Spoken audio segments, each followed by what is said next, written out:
God damn. What's up, kid? It's a great looking studio, Joey. This is the fucking bar. This is the Zoom room, as we fucking call it, because this was the bar. You know, this is, you should have moved in here. This is a great fucking bar. That's why I called the podcast Uncle Joey's Joint at first, because we were going to do it from the bar, but then we couldn't get cameras and shit like that. You look good. So wait, that's not the bar your mom owned, is it? No. This is a bar in my basement. That's in your basement? Yes. Fuck. We're going to yank this out, though, soon. Oh, I love, we had a bar. We bought a new house, and we had an old bar in it. And I wanted to keep the old bar, and it was too much of a pain in the ass to keep the old bar. Like, the fucking... to get back, you had to lift up part of the bar to get under it. And I guess it lost a spring, so the first time Isla did it, she lifts it like this, and it fucking drops, and she holds up her fingers, and she goes, that was a close call. And so Leanne's like, we're getting rid of the fucking bar. That broke your fucking heart. How's the new house? We haven't moved in yet. We're still building. The podcast studio's done. The gym is done. Leanne's podcast studio's done. But we're going to be building that thing forever, I feel like. How you feeling? You look great. I feel great, Joey. I got to be honest with you. I feel better than I've ever felt. I'm working out twice a day. And I'm not drinking a ton. I'm having a couple glasses of wine at night, but I try to keep it under a bottle, and I'm fine. I can get up early and work out. I feel great. I'm probably the happiest I've ever been. I'm bummed that I can't get on stage, that none of you guys are around. Getting podcast guests is hard as fucking shit now. To find people that'll do it in studio, and you got to hope people come out to LA, and no one has a reason to come out to LA anymore. No, it's a nightmare. I had to listen when we started this. I said, "Fuck it, I'll do it a la Bill Burr." Yeah, do Bill Burr once a week and try to get a guest. And getting a live guest is too rough. Even for me, listen, stand up is rough for me because I'm putting 200 people in a room, even 41 people in a room. I don't want nobody to get this, whether it's light, whether it's just a mild cough. I don't want this associated with me at any fucking point. So we had to resume to Zoom. And I think that people like you and I could Zoom because we have a prior relationship. It's interviewing people that you really don't know on Zoom that doesn't work well for me. Like I said on the podcast. I've had some bad ones. I've had some horrible really fucking Zooms. And it's because there's nothing there. We have a culture, we know each other 10, 15 years. It makes a big difference on a Zoom. And I think that still comes through. At first, I was a little hesitant about the Zoom.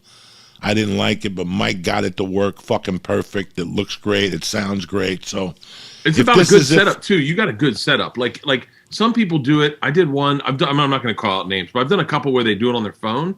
And you're like, hey, man, step up your game a little bit. But you can't say anything to them because you're not sending them over their equipment and they don't get it. I had one person do one from his car, did it from his car on his phone. And I was like, I just didn't use it. I was like, I cut it short at 30 minutes and I was like, I appreciate your time. I was like, it was horrible. It's very tough. And I hope that people at home understand the effort that we're putting in. It's tough. What happens if you get a call from Tom, which you did, and he had COVID, you couldn't do the podcast?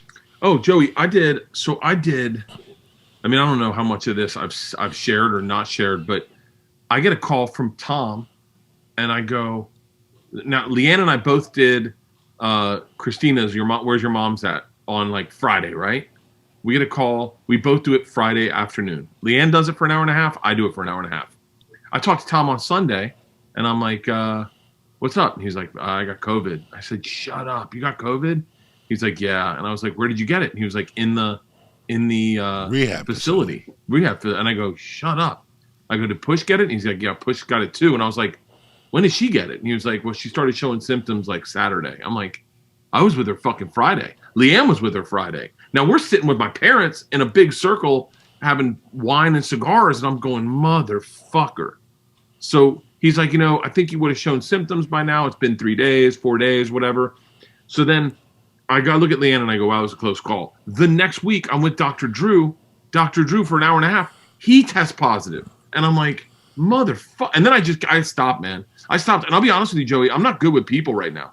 I'm not good being around people. Like I'm very short. I want distance. We went to Rite Aid the other day, and all of a sudden people start getting in line like it's 1987. They're like up on your back, and I just got out of line and walked outside. I'm like, I can't have motherfuckers near me. Like I haven't gotten comfortable yet. I'm happy you're saying all this, but you're the fucking guy that last March 10th, when COVID was on a spread, you were at the Garden drinking beers with 20 motherfuckers and didn't get it.